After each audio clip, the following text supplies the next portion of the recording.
किसी भी तरह से जंग रुकने का नाम नहीं ले रही। इसी दौरान में यह खबर भी आ गई है कि अमेरिका के अंदर अस्करी और सिविल क़यादत में इख्तलाफात आ गए हैं कि जंग हमने किस तरह से लड़नी है, कब तक इस जंग को जारी रखा जा सकता है, क्या हालात हैं, आने वाले दिनों में क्या सूरत हाल नजर आ रही है। राना मुबश्शिर साहब सीनियर सहाफी, तज्जियाकार, एंकर पर्सन मेरे साथ है। राना साहब बहुत शुक्रिया। सर, ये तो लगता है कि जंग कभी रुकी नहीं थी, सिर्फ फेज आता है, कम हुई है या बड़ी है, और अभी आज ऐसे लग रहा है कभी तो जंग फैल रही है। देखिए उसामा साहब, कोशिश हमने बहुत की, ठीक है। 47 इयर्स के आर्च राइवल्स ईरान और अमेरिका, इन दोनों को एक जगह पे बिठाना एक बड़ा टीडियस जॉब था, जो कि हमने किया। लेकिन एमओयू भी साइन हो गया, सब बातें ठीक है, 14 पॉइंट सामने आ गए, सब बातें ठीक है।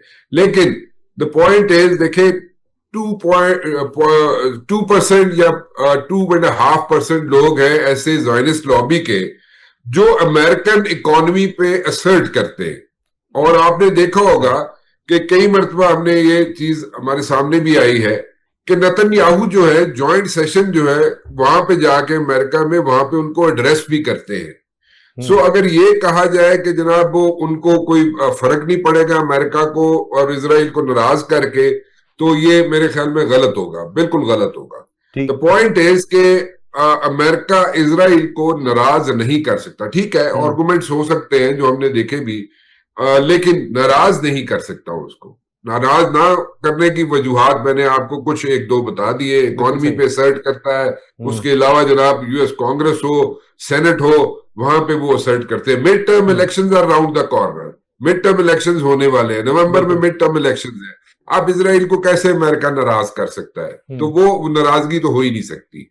हाँ, ये जरूर है कि इश्यूज खड़े हो सकते हैं आपस में जनाब, जैसे अभी आपने जिक्र किया अपने इंट्रो में कि जनाब अंदर विद इन अमेरिका वहां पे इश्यूज खड़े हो रहे हैं जनाब, ओपिनियन जो है डिफरेंट आ रही है। यस, सेंटकॉम शुरू से कहता रहा कि जनाब we should go for full fledge war, लेकिन ट्रंप के एडवाइजर्स जो है वो उसको कहते रहे कि जनाब नहीं, we should pull out of this war. There is a reason to that. Reason ये है कि देखे, उनको लगता ये है कि जो एडवाइजर्स हैं उनको ये लगता है कि ट्रंप एडमिनिस्ट्रेशन विल गेट सक इनटू दैट कॉन्फ्लिक्ट, और उस कॉन्फ्लिक्ट में अगर सक इनटू हो गया, जैसे कोल्ड वॉर एरा में सोवियत यूनियन, साबिक सोवियत यूनियन सक इन हुआ था और उसके बाद इश्यूज खड़े हो गए थे और उन्होंने जनाब फाइनेंशियली ब्लीड करना शुरू कर दिया था सोवियत यूनियन ने, एंड अल्टीमेटली डिसइंटीग्रेशन की तरफ चले गए थे।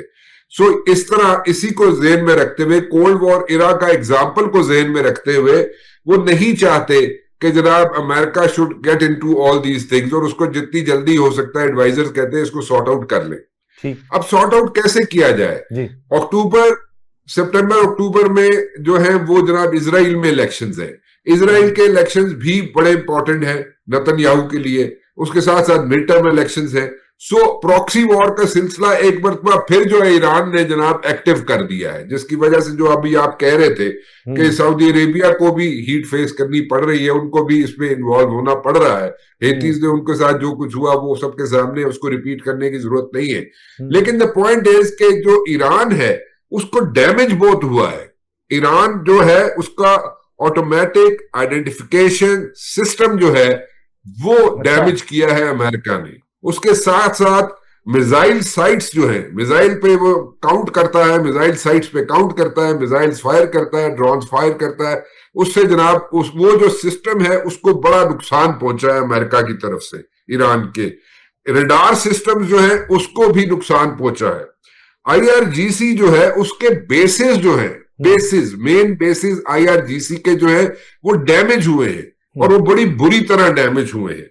सो ईरान जो है, ईरान ने बहुत ज्यादा डैमेज हो रहा है। इंफ्रास्ट्रक्चर अपनी जगह, इंफ्रास्ट्रक्चर जो है उसको जरा साइड पे रख दे, लेकिन ये जो चीजें हैं जिन पे ईरान काउंट कर रहा था या काउंट कर रहा है वो बड़ी बुरी तरह डैमेज हुई है।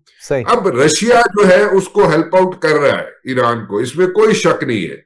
मॉस्को ऑन रिकॉर्ड है, मेरे शो में आके मॉस्को से एक बहुत सीनियर डॉक्टर है, उन्होंने आके एडमिट किया, उन्होंने कहा जी कि Russia is helping out Iran with hypersonic missile system technology. बिल्कुल सही। सो हाइपरसोनिक मिसाइल सिस्टम टेक्नोलॉजी जो है उसमें रशिया जो है ईरान को हेल्प आउट कर रहा है। चले वो भी ठीक है, बिल्कुल सही। लेकिन द पॉइंट क्या आईआरजीसी जो है जी जी वो रिफ्लेक्ट करता है ईरान के अवाम जो मासेस हैं उनको उनकी हाँ, उनकी पॉइंट है। जो अंदर की ख्वाहिशात हैं उनको रिफ्लेक्ट कर रहा है या आईआरजीसी खुद ही ऑन इट्स ओन चलता जा रहा है। बिल्कुल सही। ट्रम्प कार्ड यस ईरान के पास है, स्ट्रेट ऑफ हॉर्मुज का जो ट्रम्प कार्ड है वो ईरान के पास है, उसके ऊपर जनाब कोई उसमें तो दो राय है ही नहीं है। सही। लेकिन मेरे ख्याल में बहुत ज्यादा ईरान स्ट्रेच कर रहा है इन चीजों को।